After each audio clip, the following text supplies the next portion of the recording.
In the world of Zeppelin bootlegs, this recording lives in the parallel universe of incomplete concerts, not because fans ran out of tape, but a rare instance where the band had to stop. Nuremberg 1980 remains an infamous 3-song show that raised the alarms and concerns around John Bonham's health and personal lifestyle choices at the time. Rarely a standalone bootleg, it's usually lost in the middle of Tour 1980, but today we'll explore the context, performance, and aftermath of the day Led Zeppelin's MVP faced a mighty challenge. Many are the theories, few the sources. Here's the second installment of a series that reveals our music heroes were also human and gave everything they had.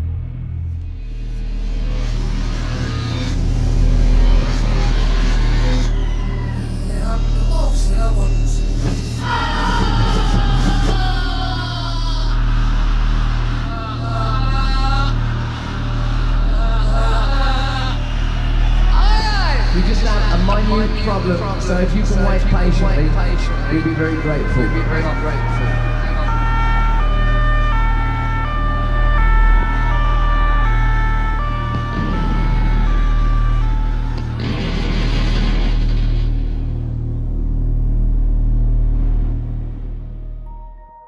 Our story begins on Thursday, June 26th in Vienna, where Led Zeppelin battled nasty fireworks and the promoter wanted to kill the prankster who almost jeopardized Jimmy's well-being. You can check my retrospective here on the channel. Off they went to Nuremberg for their next day's show on the 27th, scheduled at a well-known venue. Nuremberg's Messezentrum, or Nuremberg Exhibition Center, was conceived in the late 1960s as part of the city's post-war economic revival. Nuremberg had long been a hub for trade fairs and markets dating back to the Middle Ages, but the industrial boom of the 1950s and 60s created a demand for a modern, purpose-built exhibition complex. Even before the official opening, the city already had an older Messehalle, a pre-1974 exhibition hall on or near the same fairgrounds, which was hosting concerts since the early 50s. Among the list of artists that performed there were Swan Song's own The Pretty Things in 1969. The modern Messehalle officially opened in 1974 with several new exhibition halls, including Halle A, a versatile rectangular indoor space designed for trade fairs, industrial showcases, and public events. Kinda similar to Earl's Court in a way. Its adaptable layout and flat floor design made it equally suited to conventions, consumer expos, and large gatherings like concerts.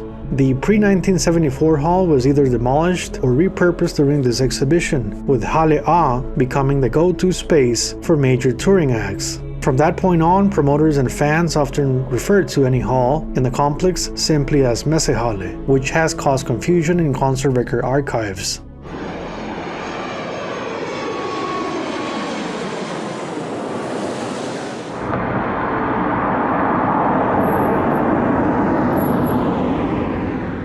Led Zeppelin's second visit to the city took 7 years and 3 months to come true since March 1973, but it was worth the wait considering Nuremberg had not experienced live takes on the material from Physical Graffiti, Presence, nor their brand new album Into the Outdoor. It was also the first time they would hear Train Kept Rollin' and Jimmy's White Summer Black Mountain Side improvisation. Scheduled for Messehalle 1980, it was the same site but a different building in tune with the new vibrations from their tour. Many names followed Led Zeppelin's last show in Nuremberg in the ways of Roxy Music, John Mayall, Blood, Sweat and Tears in 73, 1974 had Uriah Heep, Deep Purple, The Faces and Humble Pie. Genesis performed in March 1975, while 1976 had Rainbow, AC/DC, plus a double bill Santana and Journey in November. 1977 witnessed the Easter Rock Festival in April, followed by Jethro Tull, Rainbow in October, and double bill Yes and Donovan in November. 1978 had Electric Light Orchestra in May, Meatloaf promoting A Record I Hate in October, plus November visits from Rod Stewart and Santana. 1979 had fewer dates, with Manfred Mann, followed by Eric Clapton, with opening band Boston on October 8th. And then no more shows until Zeppelin's return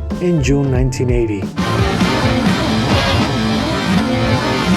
But there was plenty of rock and roll within close range of the Messehalle, at a site and name tied closely to our story. Nuremberg's Zeppelin Field. Named after Ferdinand von Zeppelin himself, the grounds hosted major events in the late 1930s, airships included. Its grandstand was famously captured on film during an explosion that marked the end of a previous era. By 1977, the space had a new identity. The first Nuremberg Rock Festival brought together Santana, Chicago, rock legend Udo Lindenberg, German band Lake, Rory Gallagher, and Thin Lizzy. All of these legends in my book. A second edition in 1978 drew huge crowds for headliners Bob Dylan and Eric Clapton. Then in September 1979, another gathering of thousands came to see The Who, now with Kenny Jones on drums. With audiences of that size, playing Nuremberg in 1980 seemed like an obvious choice for the rock and roll world. You almost wish Led Zeppelin had been there. Zeppelin at Zeppelin Field would have been full circle for the name,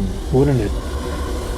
The band was 8 shows into their European tour, and reviews were positive, praising the revamped setlist with fewer jam sessions but strong on heavy-handed thrills. They were not the same improvisational band as before, yet they evolved with the times. It remains one of their most interesting setlists looking into the future. Like previous tours, John Bonham carried the weight of the band on his shoulders. Numbers like Achilles' Last Stand saw him apply economy of movement to maximize stamina while trying to relearn the limitations of a touring rock star. He was still young, of course, but years of rock and roll marathons, next to Pressure's downtime at home, plus the burden of being a legend, became a growing question that he took personally. He admired many drummers, including Billy Cobham. While everyone told him he was the greatest, he was having second thoughts. This of course sparks rumors, and many authors have talked about this, of Bonham facing depression and homesickness like never before. Led Zeppelin checked in at Nuremberg's Grand Hotel on June 27th, and sources state Jimmy spent several hours relaxing at the hotel while other members of the entourage partied at a German nightclub down in Roth. Audience recollections of the concert mentioned Bonzo was not looking well, more like dizzy trying to pull through the set. Theories on alleged excessive drinking quickly spread among fans, worried at the sight of their favorite drummer. The show was cancelled after 3 songs, and the promoters told the crowd to keep their tickets as they could use them for Zeppelin's upcoming Monday, June 30th show in Frankfurt. But it was too far away for many, and some people were pissed off. Their only chance to see the band in action was cut short.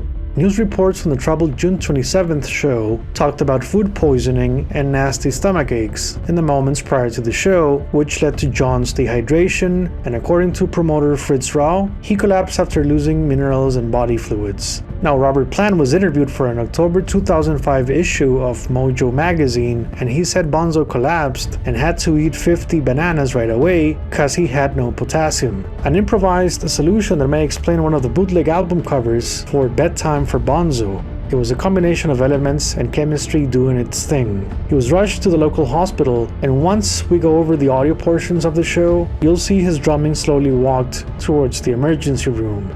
Losing potassium is no joke. It can happen for several reasons, either food poisoning, a night of heavy drinking, many things. This will send you to the bathroom often and you'll flush out electrolytes and magnesium. It can hit anyone, from a corporate project manager to Meatloaf, cutting the follow-up to Bat Out of Hell. And on June 27th, 1980, it hit John Bonham. Where Robert Plant joked on stage about Quaaludes in 1977, the reality of touring was they had no doctors to check on them beyond certain habits and inquiries for special vitamins. Bonham was not the 25-year-old from The Song Remains the Same. He was in a strange wonderland of his early 30s. Previous pastime activities and personal routines were slowly challenged. Now, this was the running theme for everyone in the band. Some woke up earlier than others, but nobody could stop the physical graffiti of time, the presence of untitled sentiments. Nuremberg opens the discussion for many what-ifs, especially had the band played America later that year. Could John Bonham manage the pressure of one of the hardest drumming jobs in the world? Get your headphones ready as we'll dive deep into this 60-minute concert that couldn't be. Still, like I said on my San Diego episode, this is not bashing nor downplaying Bonham's skill. He's the greatest in my book. This video explores the challenges, the real-life battles rock stars face. It's not all glitter and gold. Nuremberg 1980 is very much like San Diego, in the sense that it was a wake-up call for Bonzo, who made up for it in the same way as LA 1977, this time on their next show in Zurich, 1980. For now, let's revisit their 5th German show from the tour, June 27th, the same day Xanadu's soundtrack came out. an evening of magic that suddenly stopped.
Two of us tonight aren't feeling at all well. Really stomach trouble. So we're going to do our best, whatever, as usual. And the next number sort of reflects how I'm feeling, and possibly the other member. It's called Black Dog.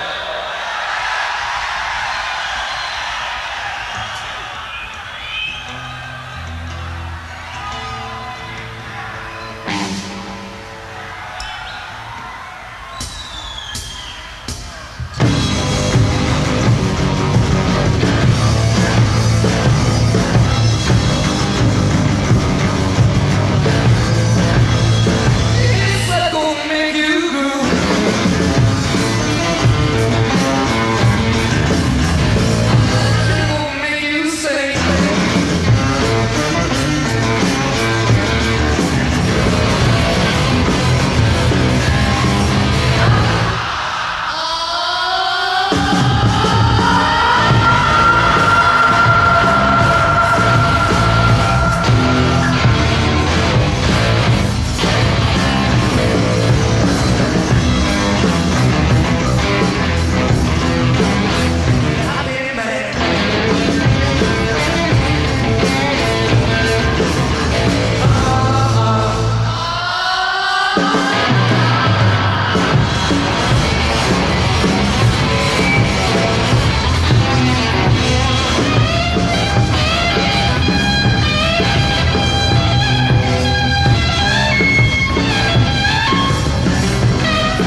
Well, it's nice to be back in sunny Nuremberg. I haven't been here for 7 years, I think.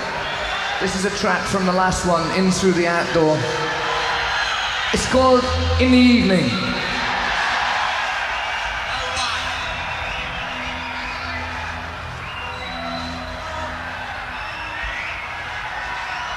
If you could just hold it a minute, no need to go crazy pushing around. Hang on a tick. Just got a slight technical problem, if you can bear with us. Shh. Can I just speak to you a tick? Hang on a tick. Shh. We just have a minute problem, so if you can wait patiently, we'd be very grateful. Hang on.